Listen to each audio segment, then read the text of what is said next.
pour a cold one, and sit back for an all-new episode of Pints and Quarts, presented by Craft Beer Nation.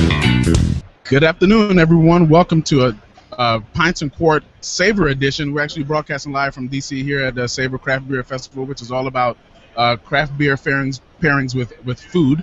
And right now, live, we have Ron Lindebus, the beer weasel himself, from Lagunitas Brewing Company. They have a super pairing.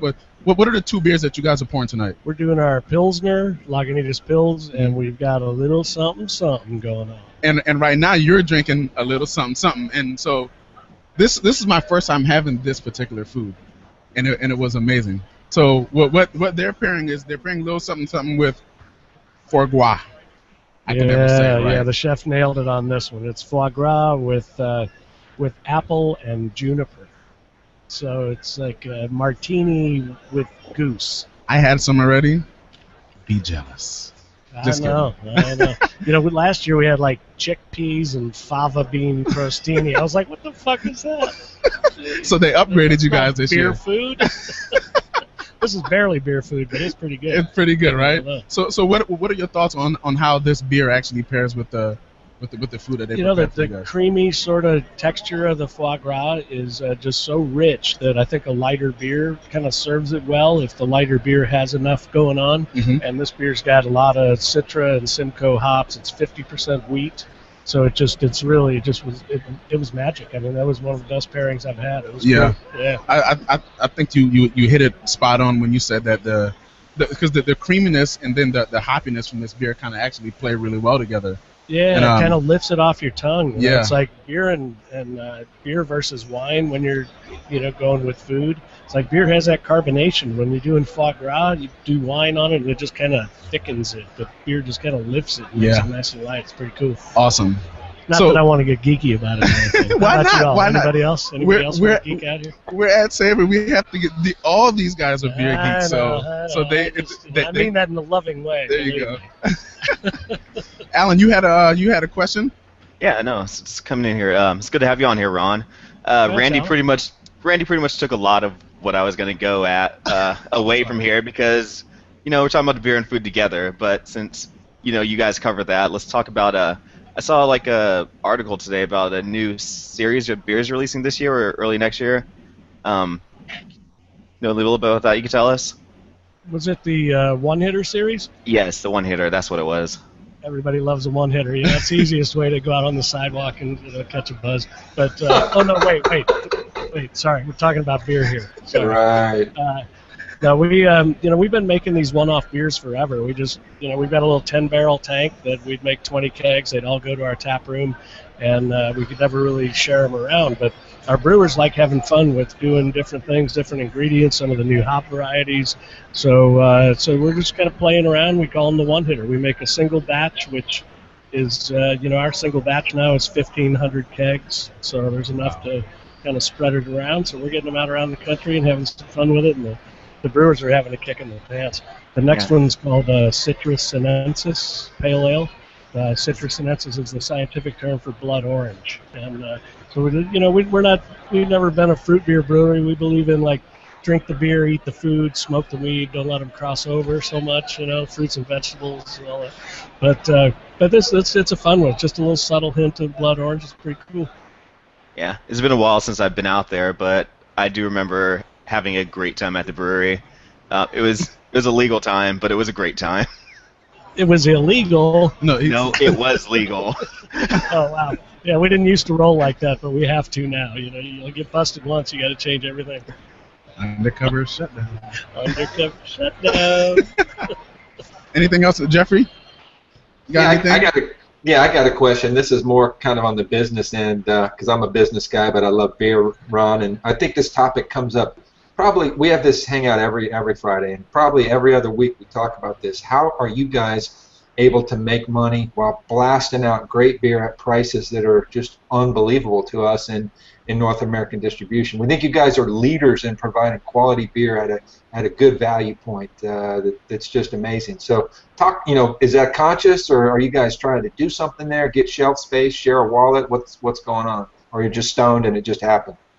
Well, it might have come from a kind of a stony place, but no, it's just fair pricing. We wanted our beer to be fairly priced, and as we've grown, we're making money. It's not like we're selling cheap, and we don't want to be a cheap beer. We don't over discount. That's part of it. You see other breweries that might charge a little more for their beer, but then they discount the hell out of it every other month, and we don't really want to play that spiky thing. So I think it's a great strategy, and I hope some of your other brethren follow you. And also kudos for the 32-ounce growler in mass distribution. That's a sweet deal.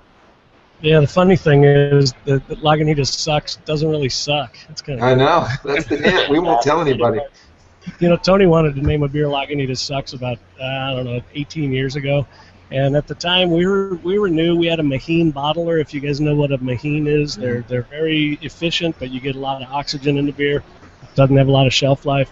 So we had this beer that it'd get out there for 3 or 4 months, started not tasting so good, and I gotta admit, So Tony comes into the office one day. He goes, "Man, I just saw this bumper sticker. It says Primus sucks." Anybody know Primus? Yeah, I've seen that bumper sticker. Yeah. Yeah. So he goes, we got to do a beer called Lagunitas Sucks. I said, you know what? I've been running around chasing down bad beer around Northern California for a little while here. Can we wait until we don't suck, please? It's only funny if the beer doesn't suck. Right on. That's a good strategy then. Wait until you don't suck before you call a beer sucks. Right? That Linda, could backfire very easily. Indeed. Linda, I saw you with your hand raised earlier. I think you had something for Ron, huh? Hey, Ron. I picked this up at Winco yesterday. It's your Equinox. Awesome. Yeah. Can you tell me anything about this? I've never seen it. I've never tasted it. Yeah. It sucks. The funny thing is it doesn't suck. It doesn't suck. But it's Equinox is a brand new hop variety that's just been named. It was an experimental hop variety from the hop breeding company up in Yakima, Washington, and they just decided to go full bore with it and name it Equinox. And we had a beer, 17, 18 years ago was our spring seasonal, was Equinox. We released it at the spring Equinox, and it was a pale ale made with a bunch of oats, with rolled oats and wheat and pale malt. So it's got this light sort of body to it, but the oats give it this rich sort of texture and complexity. But it's like oatmeal stouts are obviously famous for that. But when you do it to a pale ale, you get the same sort of viscosity and that richness. But when we made it before, it wasn't a very hoppy beer. So we stopped making it, 10 years ago. And there were so many seasonals coming in, some phase out, But when they named the hop Equinox, we were like, here we go, bring it back. So we brought back the Equinox recipe, but we loaded it up with these Equinox hops. So it's a very complex 8%er. Equinox hops, our head brewer, our brewmaster, Jeremy Marshall, calls them foresty. It's like they're not really piney, they're not really earthy, but they're kind of woody. I don't know if you've tasted it yet, but you'll see what I mean. No, I haven't even opened it. Actually, I was planning on trying it with oatmeal raisin cookies. I would do that, and I'd drink the whole bottle all at once. Well, see, and that's but you also added oats to that beer, right? Yeah, there's a lot of rolled oats in it, so it's a nice little. It'll go great with a cookie. Right, and that's something that I haven't come across that a lot in the pale ale. No, I don't know of any others that do it. I mean, right. That's Tony, man. Tony he's got it. He figures it out. He's got the recipes going on. So you want to do a quick tasting of your beer along with the with the dish that we have here? Yeah. You want to try one? Yeah. Can I have some of your beer? That's okay. Yes. All right, perfect. So this is foie gras with juniper and apple. It goes splendidly with the little something something. When you guys get to filling your bellies, I've got a question for Ron as well. Okay. Yum. Go ahead, Chris. So, Ron, obviously you guys are out in California, Petaluma, recently opening a new brewery here in my neck of the woods in the Midwest, in Chicago.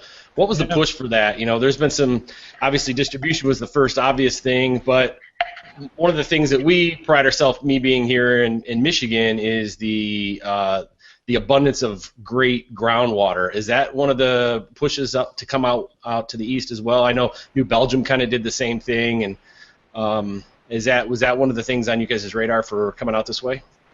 Yeah, the water source was definitely part of it. I mean, it's you got to have water. And Lake Michigan, we're actually on Lake Michigan water. It's Chicago City water. It's filtered to the point that it's H2O. We have to add schmutz back in it to make it like Petaluma water. It's weird, You don't have a bunch of workers just stand there peeing to get into the water. I hope not. No, not that kind of schmutz. Okay, I'm talking about minerals. But there's some minerals and things in our beer, in our water in Petaluma that are fine for beer. They're not beer flavor deterrents, but we had to add those in to get it back to get Chicago water up to where we wanted it. So water's a big deal for sure. I think a lot of breweries that are in California, especially Sierra Nevada, they're on a pretty good groundwater system, but this drought is a little freaky. We'll see. We're looking for our third brewery site now, so we're probably going to do somewhere with a lot of water. Okay. Virginia. Make sure you don't use that Chicago River water on St. Patty's Day. Otherwise, there might be a Lagunitas green or something, I'm thinking. Yeah, no. I'm not coming out of that river, man. You find bodies in that river and shit. They're hard to filter out. Ron, we want to thank you so much for your time. We appreciate you coming to speak with us. Yeah, thank you. Cheers, everybody. This beer is always a classic. Drink often and drink a lot. I'm Ron Lindenbush from Lagunitas Brewing Company, and this is Pints and Quarts, presented by Craft Beer Nation.